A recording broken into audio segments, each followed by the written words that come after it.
We'll do this one more time just to really drill it in. And we will copy this.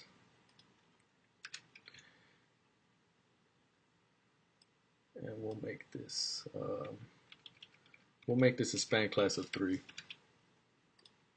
And we'll give it its style. We'll copy the same one from span 6. And change it to 3. We'll give it a background of, oh, let's get crazy. We'll put some purple in there. And, oh, wrong one. We will put purple right there. And yep, that should be good. So let's go back to our browser and check it out. Refresh. And there you go. So it's pretty obvious what's going on here. Each time you add a span class, you have to make sure that it equals up to 12. Otherwise, it's not going to fit right. One feature of scaffolding I want to show you right now is nesting. Actually, no, we'll do offsetting first. So I'm going to copy this one again. Although this time I'm going to introduce a new class. I'm going to change this to 4.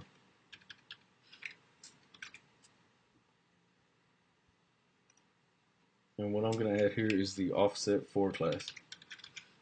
And I will show you what it does in a minute. Let's style our span 4. I'm going to copy and paste that. And change this to 4. And we'll give it a background of, let's see, what have we used? Black, blue, purple. We'll go green. And we'll save it and we'll check it out in the browser. Now, I added the offset class to this element right here, and it was an offset of 4. And what that does is it skips 4 columns to your left and then displays it on the front end.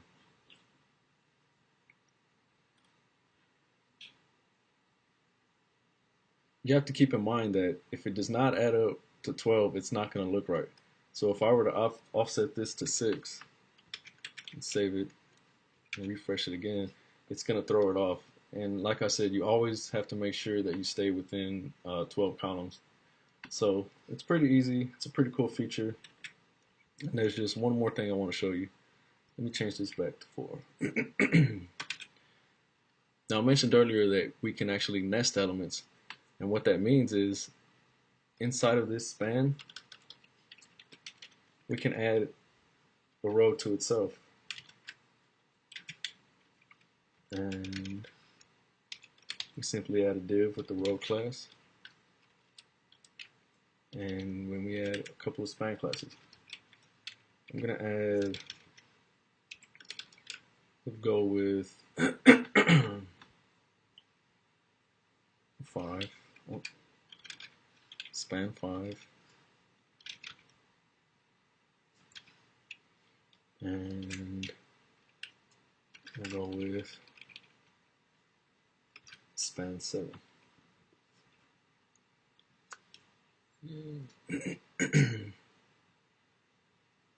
Let me see, this one's going to be a little bit different.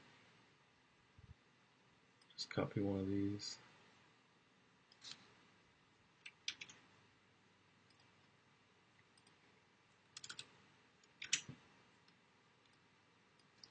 Five, comma.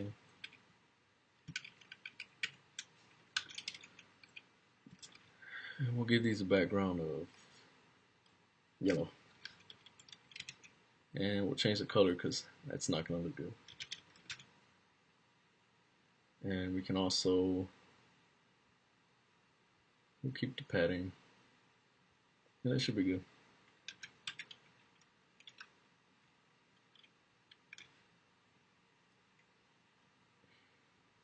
What the hell? Oh, 7. Duh. There we go.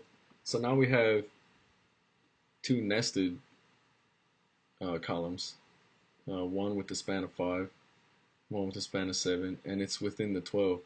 There are two things you have to remember when nesting columns within a span. For a fixed layout, the columns that you nest have to equal to the parent. So this one's obviously good because 5 plus 7 is 12. However, if we were to put a nest two items within the span 6, they could only go as high as the span 3 each. If we try to put two span 6s or a span of 12, it's not going to fit because it can only match, it can't go any higher than its parent. So we can test that really quick. I'll test. And I'll just copy and paste this.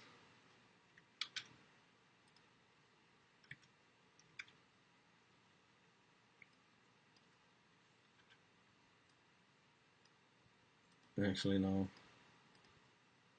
We'll keep it. There we go.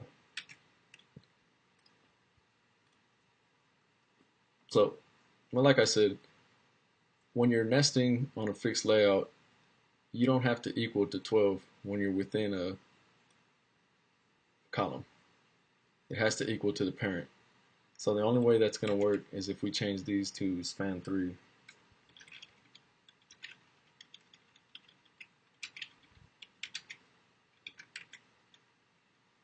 And hit refresh.